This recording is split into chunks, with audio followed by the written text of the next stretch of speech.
So those of you who are listening, a lot of you are probably working on your theses or your dissertations, other things that are aligned with the coursework that you're doing, and you're looking for some help on how to be a better writer and how to make it through this process. Whenever you're doing that, one of the point people that is always going to be there in your corner is going to be the Thesis and Dissertation coordinator that comes with your graduate college. Because of that, I wanted to invite my university's Thesis and Dissertation Services coordinator. That way he could give us some advice on what the process looks like and what are some common problems that he sees among folks who are doing this type of work and how you might navigate them.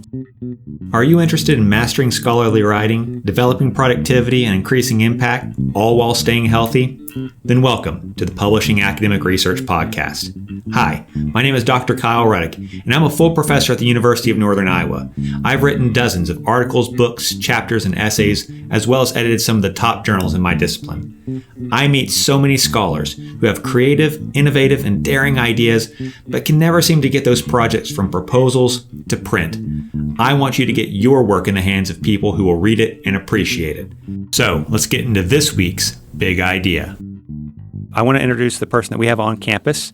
His name is Kellen Schmidt. So hi, Kellen. How's it going? Not too bad. How are you doing this afternoon, Kyle? I'm good. It's good to see you. So Kellen, you've been doing this for how many years now? We're coming up on 2 years. Okay. Closer to a year and a half right now, but in January we'll be at 2 years. All right. Now, but before you were the coordinator for this, you were also still working in the office under our previous coordinator, correct? Yes. I was initially hired as clerical help in the graduate studies office here, and I was doing a lot of work with the previous thesis dissertation coordinator. But yeah, they got a better opportunity for themselves, and I was lucky enough to be asked to fill in the role, and I have been here ever since. Very cool. Very cool. And so, correct me if I'm wrong, your undergraduate was in English, correct? Yes. Yeah, so you already were kind of like way into the whole like being a good writer, good writing habits, attention to detail, stuff like that. Yes, I had English study. I've done a lot of literature. I have done a lot of reading and writing in my time. I also got a certificate here in literary publishing. Oh, okay. So I do have some amount of background work in the publishing world, in the proofing world, and working with documents, going back and forth with authors about exactly what to do in documents. So a lot of great experience here coming from your undergrad, and now you're, a year away from your master's? Is this your 3 last year? semesters. I started in the spring. Yeah, very cool. So one of the things that I wanted to talk about was just some of the problems, issues, concerns that you normally address whenever you're working with graduate students. Tell me a little bit about those. What are some common things that you see as problems that they come to you with? There's really any number of problems, but I think there's a small handful of ones that I really consistently get. Okay. The first one is something to do with just technological experience, I would say. Oh, okay. A lot of the doctoral students that I work with have been out of the classroom for a long time. They were educated, I should say, turning on Windows 98 and Clippy's still there. And a version of Microsoft Word that is not nearly as living and breathing as the current one that we work with today. Not nearly as feature-rich in a lot of ways, not many as automatic features, which students really should be using as well. Right. So I think a lot of the trouble for these students is just getting some training for them on how to use some of the advanced features of Microsoft Word and even Google Docs. I was about to say, I feel like whenever I work with students, all they want to do is work out of Google Docs, which seems, I don't know, maybe I'm just an old guy who's just like, well, I do everything on Microsoft Word, so you should too. But it just feels like Google Docs is not quite there. And, when it's not. Okay. I'd say it's 80 to 85% of the way there. But I think a lot of students are moving back and forth between multiple devices. Some students aren't even using their own devices. Computers are expensive, and not all of our students have the money to pay for both tuition and a computer that allows them to do some of that work. Myself, being an undergrad within the last 5 years, I can claim to have used my phone to make some last-minute changes to a paper. It's 2 in the morning. I wake up in a cold sweat. I submitted this paper 2 hours ago at midnight. Oh, God, I've messed something up. Go in and sneakily make that last little change. Oh, man, no. There was this meme that went out. It was like, that you're a millennial because anytime that you make a big purchase, you have to do it from your actual computer rather from your cell phone, right? I find myself doing the same thing. Yeah. I'm firmly Gen Z, I would say. So technical problems, right? Yes. So technical problems in terms of trying to figure out what kind of platform to use, what kind of software to use, what other types of technical problems do you run into? Honestly, that's kind of the biggest one that I have. Going back and forth between different file types, it can be very silly, but a lot of times I'll ask for, please send me a DocX, and I'll get a PDF in response, and I'll have to wait another day for the student to check their email and send me a DocX file instead, which I can actually work from. Yep. Other technological difficulties, I would say automatically created citations and bibliography entries, reference list entries. I have often recommended students to use websites like Citation Machine or EasyBib, but only to do so if they are prepared to make changes to what it spits out. Right. The single most consistent way for a student to do their citations, the most consistent way to do that is to do it by hand. Right. And it's not fun. It's very tedious work, and there are ways to make it easier on yourself. Tools like Zotero, I always recommend, but that takes a little bit of a technical know-how to get integrated into your Google Docs and into your Microsoft Word. It's not hard, but for students that struggle to locate the review pane on Microsoft Word, just a little bit too much for them. Yep. So I mean, I also encounter, I don't know, it's very weird because, I think you just kind of have this idea that because technology is around us and it is evolving, getting better, getting more efficient, that the people who are younger than you are always getting better, faster, more efficient about things. Yes. And yet I talk to so many students and I'll say, like, give it to me in a DocX file, give it to me in a PDF file. And they'll give me a TXT file or a Pages file, if they're using Mac. And I don't even know if they know what a file type is. Yeah, I think there has been an ecosystem change, certainly. But I think we're witnessing now the impact of that on both the academic world and even the professional world in a lot of cases, because there are kids who were born and raised on touchscreen devices entering the workforce right now. Yeah. And I am resisting the urge to call that scary. It's just different is what it is. Right. I feel like, and this is purely anecdotal, I have no evidence to back this up, I feel like school districts don't teach like computer usage like in the same way that they used to, where it's like, here's how to use Microsoft Word. Here's how to use Microsoft Excel. Here's how to do basic functions. I think that as we've sort of made user experiences more streamlined and more efficient, it has in turn made most people they don't have to engage in, and they're not curious about how the thing's working. Yes. Right? Whereas, certainly my generation of folks, having to go through an Apple IIe computer or, some old IBM computer, like through the DOS shell or stuff like that, like you had to kind of know what you were doing, or you just couldn't do things on the computer. So you had to know the how, not just the, click on this thing. But nowadays, everything's so streamlined, or touch at this point that a lot of people just don't understand. And I think that might be where some of the confusion lies for people as well. If I have a student that is doing some degree of work from their phone, asking them to navigate to the save file as, and then be able to attach the document through their own phone's file system, which I don't know if you've ever looked through a phone's file system as opposed to a computer's, a desktop computer file system. It's so much more complicated. Yeah, it's a nightmare. If accessibility is what we're after here, then I think we just have some kind of responsibility to be more patient with students, a little bit more explanatory of certain processes. Yeah. What are some other problems that people have? Also a technical one, but it bleeds over into an ethical issue. And it's kind of the elephant in every single room right now, which is AI usage. Oh, yep. And that plays into what we were talking about earlier with EasyBib and Citation Machine. Those aren't really AI products, but I always encourage students to treat them as AI products in the sense that anything that they put out can and should be taken as not necessarily true. Everything that comes out of that, you need to be scrutinizing heavily. I was just mentioning this over lunch to some folks as well, but I know that I have seen much more AI usage from my older generation of doctoral students, people who have been in classrooms for a long time. I see a lot more AI usage from them versus my master's students. I don't know if I can even explain to you why. I think there's just less of an understanding of the ways that AI works exactly, and I don't want to discredit my doctoral students' knowledge of things either, because the things that they are using AI for is not generative. Oftentimes they're taking existing data and saying, please make a graph of this. And that comes back to advanced features in Microsoft Excel and Microsoft Word, where they wouldn't necessarily know how to select all that data, select specific things, format it properly. But ChatGPT, you can just paste, please take this data, put it into a manageable format in a chart, and it spits that out. Right. And that's kind of the majority of the AI usage that I'm seeing in my dissertations. I have had one instance, and I won't say like what program, obviously anything. I have had one instance where I got a paper from a student, and there was a section that was very clearly written by AI.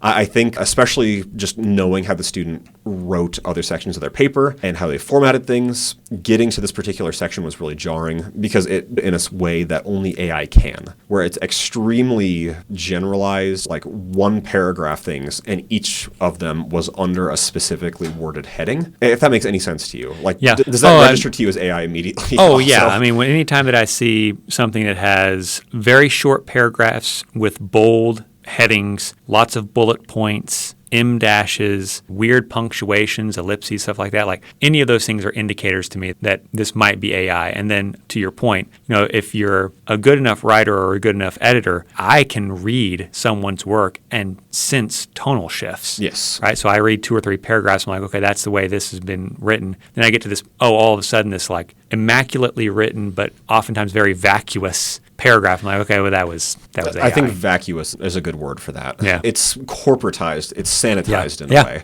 That's another thing I want to touch on as well, and something that I warn students about as well, because this is about students after all. Yep. AI is not a thinking machine. It is not a machine for fact-checking. It is a machine that guesses what a human would say in response to a given prompt. And I'm not a total expert on this, but the way that it works is more so finding an average between a million, billion, trillion data points. Yeah. Where it says, okay, you are asking about the cultural legacy of Alfred Hitchcock. People say Hitchcock, the most commonly associated word with that is suspense. So it throws in suspense, and then other words associated with suspense in Hitchcock. It throws that in there. Hitchcock, Psycho, black and white filming, certain techniques. Like it just lumps all of that together, and it gives you the least interesting sum of all of those because it is the most talked about sum of all of those, if that makes any sense. Absolutely, yeah. That's your understanding of AI as well, right? Yeah. I mean, basically it's using a form of regression analysis, in which case it's using predictive text to find what are the things that are most associated with this next word.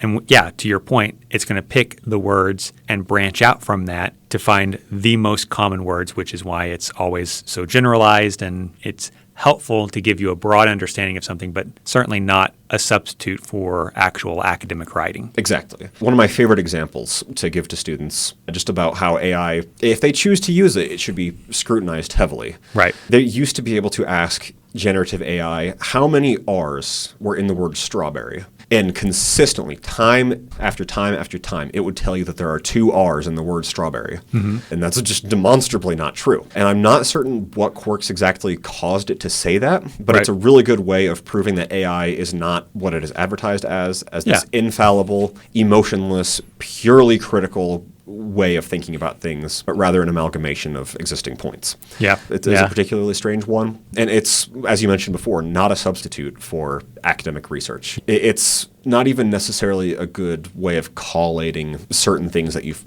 put together for it. With my particular line of work, I find that there are more ethical and academic integrity concerns. I don't have any particular policy in place. The university has a policy that says any AI usage must be cited, or else you are subject to academic probation, suspension, any manner of increasingly severe things for the severity of violation. But I will always strongly encourage students to either avoid it entirely, or if they do want to use it, scrutinize it heavily and cite anything that you have in there. So if it's wrong, your committee can catch it right away. Before things are reaching me, it's already been heavily scrutinized by the committee. So I like to imagine that I don't get a lot of shoddily put together AI-generated passages, but it happens. Obviously, I've gotten at least one, and things happen. Yeah. So if anybody out there is listening and is unsure about AI usage stuff, my suggestion is always just use extreme caution or don't use it at all. Yeah. So, I mean, that's what I suggest to my students too, because again, and this kind of goes back to your citation generator comment, which is to say, like, if you don't know how to do something and you're outsourcing that cognitive work onto a citation generator or an AI bot or whatever it might be, you don't know whenever that thing spits it back to you whether it's giving you good information or not, whether it's done that correctly, because you never learned it. So there's a difference between, hey, you're an expert at this, use this tool to enhance your performance or your productivity, and you're just relying on this thing to do that cognitive work for you, and you're not really developing those skills. I like the phrase you've used, cognitive outsourcing. I've heard that before, but it seems especially apt here in the context of graduate study, especially at like a master's level. The point is not even necessarily to be contributing strongly to the field, but at least to be entering into those conversations with existing criticisms in your field. And to outsource the cognition, I don't understand why you're even paying for a master's degree if you're going to be doing that personally. Yeah, I mean, it just feels like you're robbing yourself of the experience that you're trying to obtain by having a master's or doctoral program's work, right? At that point, it's just a piece of paper. Yeah.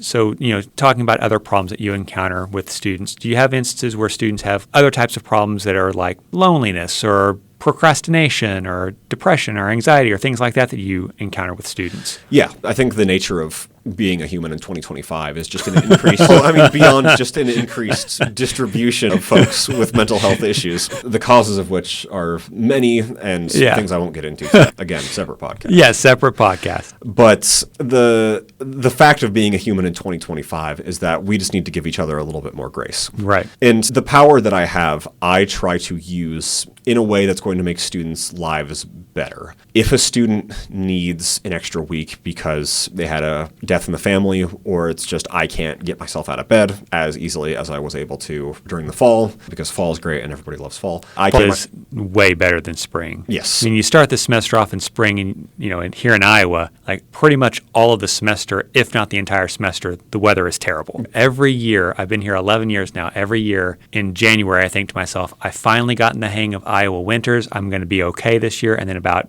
mid-February rolls by and I'm like, nope. You get a different flavor of winter every single year, and it's varying degrees of awful. They come to Iowa and it's dark out for 14 hours a day. Yep. And it's cold and miserable, and they're away from their family. They're not necessarily making as many friends as they should be for various reasons, or they're just not even getting to leave their apartment because they're snowed in and all of their classes are online because of inclement weather. I get things like that often, and some students have more struggles than others. Yeah. And it's just the way that things are. I've had students, international students, need to return home for 6 months because a parent died, and they had to go take care of the family and legal issues that entail because of it. It's something that's really common, and it's something that I try to handle with as much grace and flexibility as possible. And I would say that probably that's a sentiment shared among many folks that are in positions like yours, no matter what university that you're at, right? Like your job is really about enabling students to do their best work, making sure that they are not just trying to enforce the sort of like bureaucratic, like these are the forms of things, although that's important that things meet those expectations, have a similar format, but your job's really there to help students take their work and put it into a way that other people can engage in and read and that they can be successful in, right? Yeah. I mean, if the ultimate outcome, the ultimate goal of the work that I do is quality contributions to a body of academic literature, then the best thing that I can do is just give people a little grace. Yeah. That's kind of what it comes down to for me. Just, it's about people. And I would say that probably, again, like, so if you're listening to this and you're a thesis or dissertation student, like there's probably a Kellen Schmidt on your campus. That person probably has a very similar orientation to the world. If you're working through those things and that's affecting your thesis or dissertation stuff, then by all means, reach out to that person and find out what those resources are. So that way you can start getting your stuff back on track. And if your particular thesis and dissertation person is less flexible with dates and deadlines or rule enforcements or things like that, find somebody on your committee, find somebody in your program that is going to stick up for you, because usually staff like me will defer to faculty or their supervisors in almost all cases, just because of the nature of structure at universities. Get some people that you trust in your corner, and if you need them to advocate for you, don't be afraid to ask, because ultimately the function of a university is to promote scholarship. And if what you need to promote your own scholarship is an extra week on your deadline, then advocate for that. Yeah, I will say, as a journal editor and as someone who's also overseen theses and dissertations, academics, professors, do not have a monopoly on punctuality. No.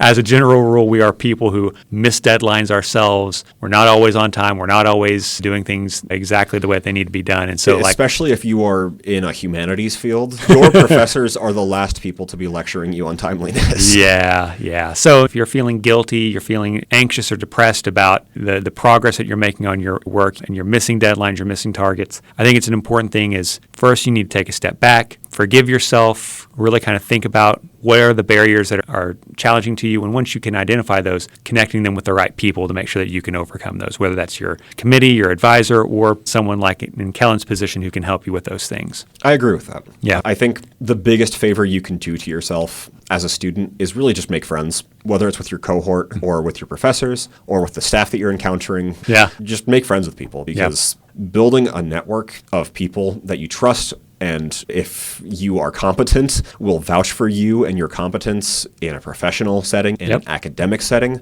Building that network is the reason that I have this job, honestly. Yeah. I don't know that I'd be where I am today if I did not make friends with people in my department, with professors in my department who gave a good word. Yeah, who could see the good work that you had been doing and then could vouch for that good work. Exactly. Right? Yeah. And when you make good friends like that, they're a lot more willing to be graceful with you if you need a little bit more of that grace in whatever you're going through. And, we've already talked about on this podcast about the challenges of loneliness, and about how a lot of academia kind of runs on this culture of you have to be this lone intellectual, and you have to be the one who's in charge of your field of study, and you have to figure it all out by yourself. That is a myth that is not going to serve you well. Yeah. Right? What Kellen's saying, I think, is exactly right, which is developing those relationships. That's going to be not just better for your productivity. It's not just going to help you get stuff done. It's just going to make you a happier, healthier human being. Yes. Which, full circle, in 2025, that's what we all need, right? Is to take some time out and try to just focus on being healthier adults. Yeah, healthier adults is I could not have said it better myself. So kind of want to end this with thinking about sort of one big thing of advice that you might give to people who are working on their thesis or dissertations. What is something that you would say as this person's navigating that process, or navigating an office like yours, or whatever it might be? What's one thing that you would say, if you do this, you're going to be on the right track?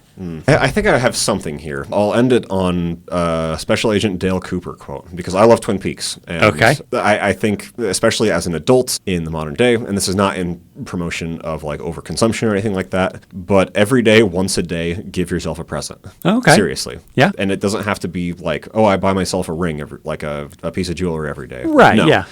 Go buy yourself a coffee. Sleep in an extra 5 minutes. Leave the library a half hour earlier than you were expecting to. Even if you have a little bit more work, so you can go home and make dinner a little bit better for yourself instead of just the instant ramen. If you're making instant ramen, this time you can add a fried egg and some green onions to it. Yeah. Or something like that. Bam that up a notch. Exactly. And just do something nice for yourself at least once a day. I think it's really easy to get stuck in this hole as a student and as an academic, where if your entire life is not revolving around your progression at your institution or in your program or in whatever it is that you're doing, I think a lot of people fall into the trap that they are an imposter. Yep. And reminding yourself that there is more to life than exists on your campus or within the confines of your 9x13 computer screen, reminding yourself that there is reasons to live beyond writing a thesis and dissertation. I think that's the best thing you can do for your thesis and dissertation. Yeah, that makes a lot of sense. That's advice that I give my master's students as well, is you make sure that you have hobbies, just do things other than reading articles and writing things. Because if that's all you do,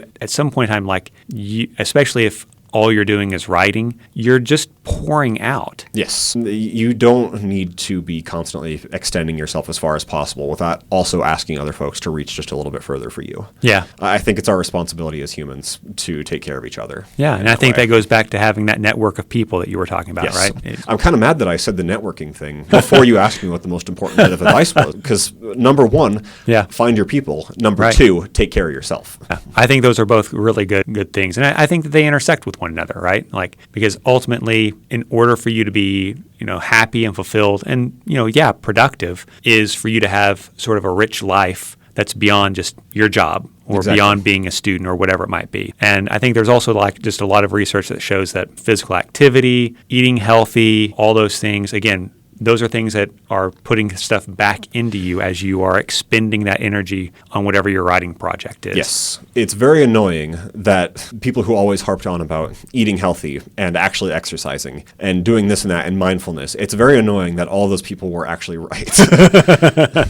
Yeah. Definitely was not as healthy about things as I should have been whenever I was in my master's and PhD program. And, you kind of learn the hard way of, oh, hey, like maybe you can spend less time on those things and make that time more quality and be happier because you also like have developed beyond just being a machine that writes things. Yes. I think younger students are a little bit better about that. I've noticed. Younger generations are not nearly as afraid to ask for what they need if they need it. Whatever the reasons for that are, young people, keep doing that.